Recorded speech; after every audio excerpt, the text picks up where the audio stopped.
আসসালামু আলাইকুম রহমতুল্লাহি ওয়া বারাকাতুহু। হ্যালো এভরিওয়ান, সবাই কেমন আছেন? আশা করছি আপনারা সবাই অনেক অনেক বেশি ভালো আছেন। সো আজকে আমরা একটা IELTS এর স্পিকিং টেস্টের স্যাম্পল দেখবো। It's kind of IELTS speaking mock test. So আমার সাথে আছে রে, যে কিনা একজন অজি অস্ট্রেলিয়ান, অ্যান্ড আজকে আমরা দেখবো একজন অস্ট্রেলিয়ান কিভাবে IELTS স্পিকিং টেস্ট দেয়। আজকে তাদেরকে জাজ করবো অ্যান্ড দেখবো যে তারা আসলে কতটা ভালো পারে, কারণ এই IELTS এর জন্য আমাদের প্রচুর পরিমাণ কষ্ট করতে হয়। অ্যান্ড লেটস সি তারা কতটা ভালো পারফর্ম করে আমাদের আজকের এই IELTS স্পিকিং মক টেস্টে। Without further delay, let's start our IELTS speaking mock test. Hi Ray, how's it going? Hi Imran, well thank you. So, have you ever heard about IELTS speaking test? Only a little bit, yeah. Okay, so today we're going to actually play, like it's kind of role play. Okay. So I want you to be so comfortable with me and be relaxed, because I'm going to ask you a couple of questions related to IELTS speaking test, and your work is to just answer, nothing else, okay? Because we have some kind of confusion about native people. So we have confusion like maybe native people will answer this question maybe in an elaborate way. Sometimes some people they say they answer in a short way. So we want to actually see how native people usually have a conversation. It's like a formal and casual conversation. Okay. So let's begin. All right. Are you excited? Yes. I'm so excited. Okay. All right. So let's go. Hi, my name is Amdi Imran, and today we are going to start our first ever IELTS speaking mock test. As I told you, my name is Imran, and I'm going to be your today's mock test examiner. We shall begin now. What's your full name? Ray Frederick Barnard. Okay, how can I call you? Call me Ray. Ray. Okay, great. So Ray, as you know that IELTS speaking test consists of 3 parts. In part 1, I'm going to ask you some general questions.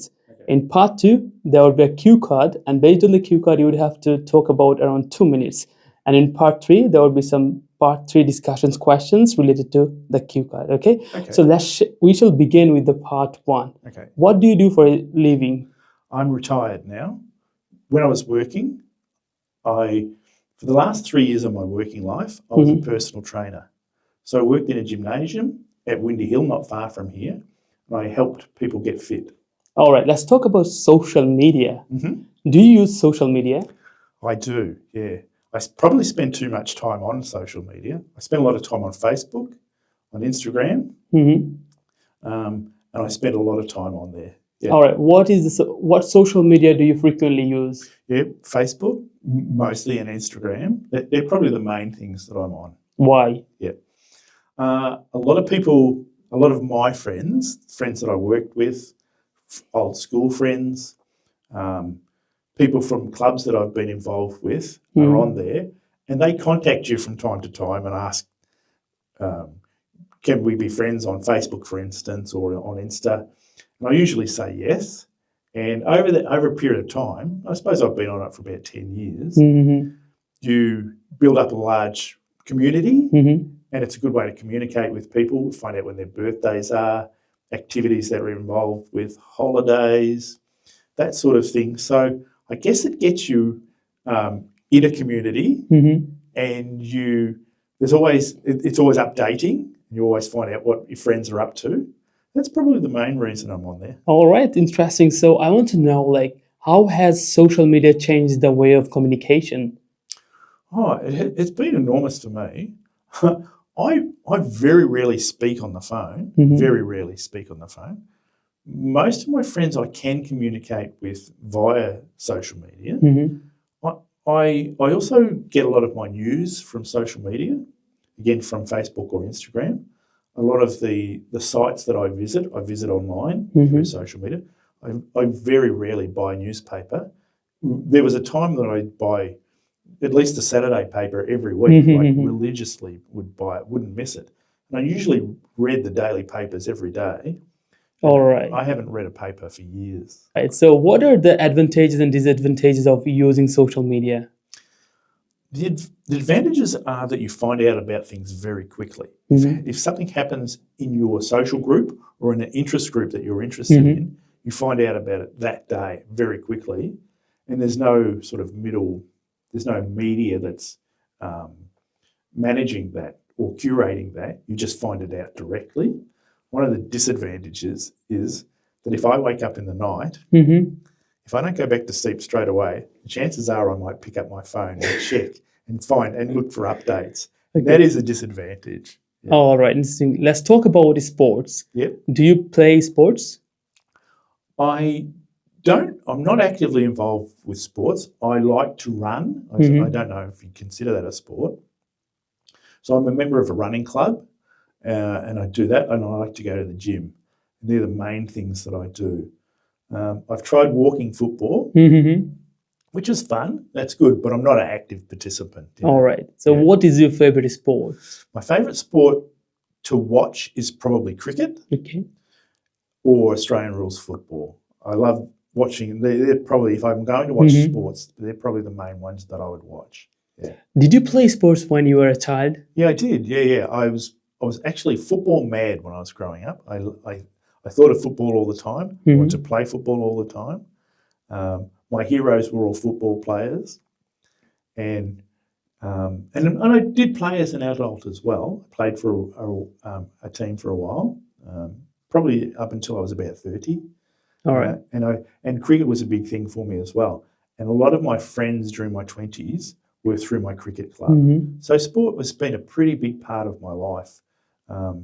Interesting. Yeah. All right. So, do you often do exercise? Yeah, I pretty much exercise every day. I'd either go to the gym or walk or run every day.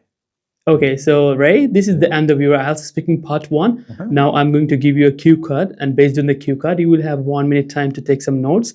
After that, you will have to speak on that cue card for 2 minutes. Okay. So here is your cue card. Describe a famous person you would like to meet.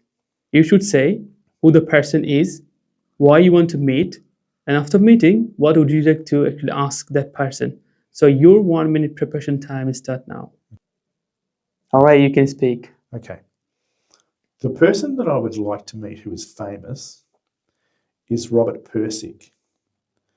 Robert Persick published a book in 1974, and it's my favourite book. It's called Zen and the Art of Motorcycle Maintenance. I didn't read it when it was first published. I read it about 10 years later, and it had a profound effect on me. Robert Persick he talked about technology and its effect on our lives, and he said that the book basically said that people are intimidated by technology. And he used a motorcycle as an example of that, and of a fictitious trip that he took with some friends, where the friends that he was with didn't know how to do basic repairs on their motorcycle, and that they were almost scared to do basic repairs on it. And he was a very intelligent person. I would describe him as a smart cookie. Great. He had a very interesting, a very agile mind, and a mind that was seemed very independent in his thoughts. I would like to ask him. He'd also had a lot of trouble with mental health, and that was an important part of the book.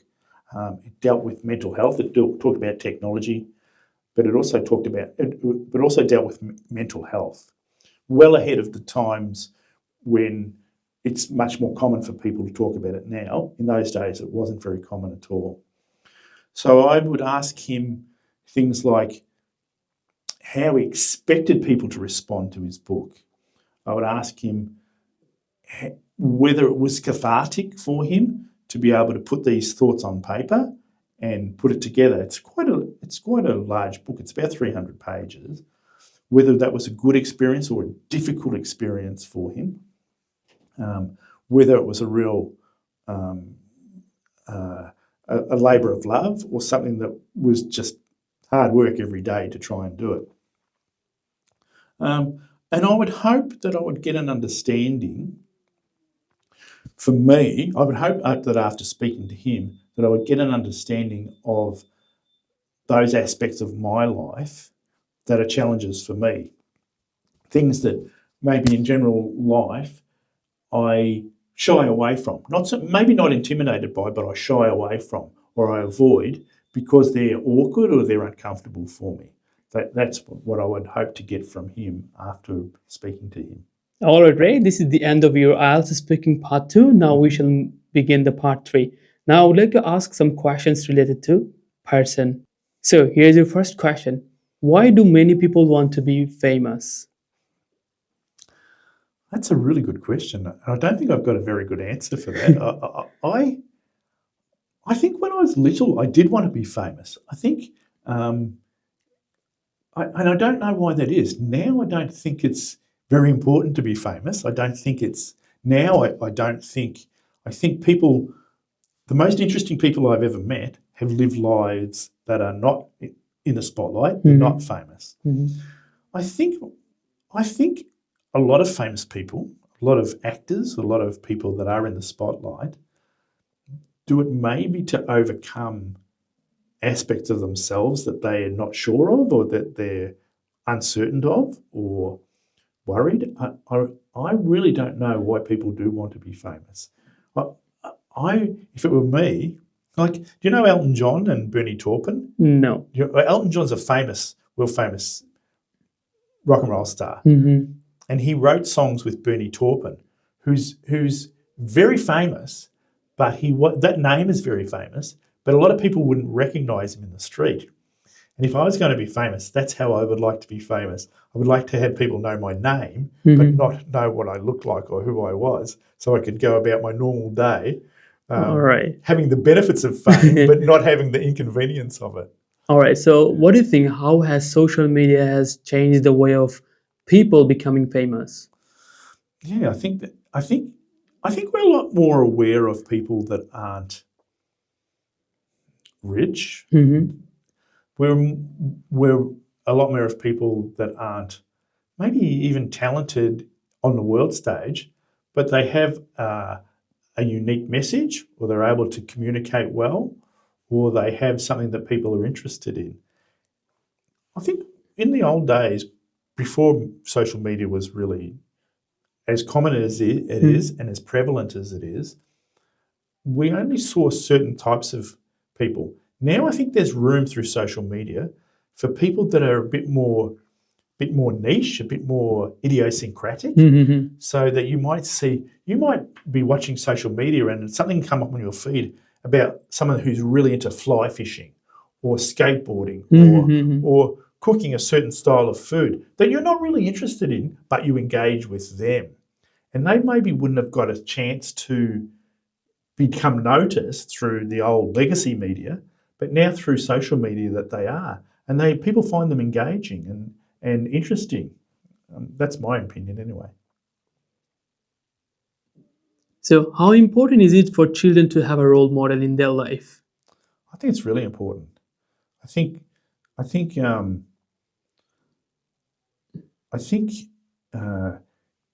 we really do find our way through watching other people.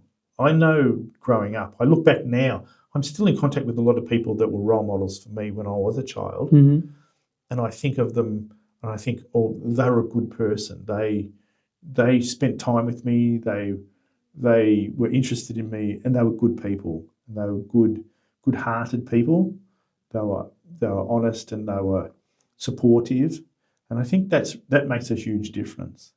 All right, Ray, this is the end of your IELTS speaking test, and this is time to give you some feedback. We used idiomatic expressions, which was nice expressions to describe someone, and also you used a couple of collocations. The way you link the answer, you generate ideas, everything was related to the question, and you did very well. You maintained the fluency. Your pronunciation is perfect. Well, you are native, so it has to be perfect as well. So you did maintain the fluency, and there were grammatical variations. So I want to know something from you is that, so how difficult it was for you to go along with this kind of circumstance when you were thinking that you were taking an exam? So do you think it's easy, or it was a little bit tough for you to answer? It's definitely a stretch. Yeah, it's a stretch, certainly a stretch. I'm a native English speaker, but you have to give it some thought. You have to structure it a little bit if you can. Yeah. I wouldn't say it's easy. It's not easy. Some people think, from my country, some people think they would have to be superior in terms of answer, even though they are like non-native speakers, but they do not feel that much comfortable about what they're answering in English, which is not our language even. So even though they're answering right, that they should be really proud about themselves that they can answer the questions. Absolutely. Yeah, and they should not feel upset if they can't generate more ideas. They need to just practice, isn't it? Yeah, practice. Yeah. So what was the most difficult part for you to answer, you think? Part 1, part 2, or part 3? They all had their challenges.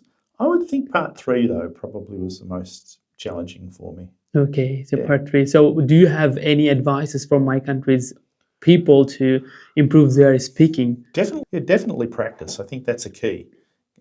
Getting assistance with it and practicing over and over again makes a big difference. And practicing with another person makes a big difference. Exactly. So don't worry about what level are you at the moment.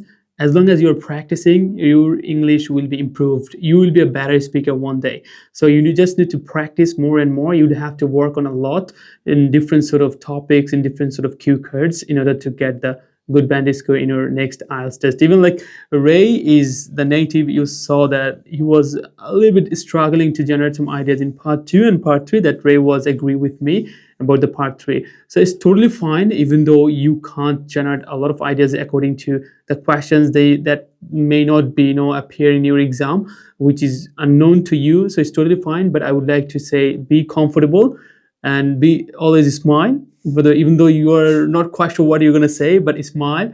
And also be so sociable with the examiner and chill out. Don't feel uncomfortable, don't feel like stress, and examiner can notice that. Thank you very much for watching our IELTS speaking mock test with Ray, and I would like to appreciate Ray, so who is helping me and supporting me from the beginning, because we are right now in the library, so we get along every week. We talk about different sort of things, and Ray, I was approaching Ray and he was so kind, so humble. He was saying, okay, let's do it, and it's going to be really fun.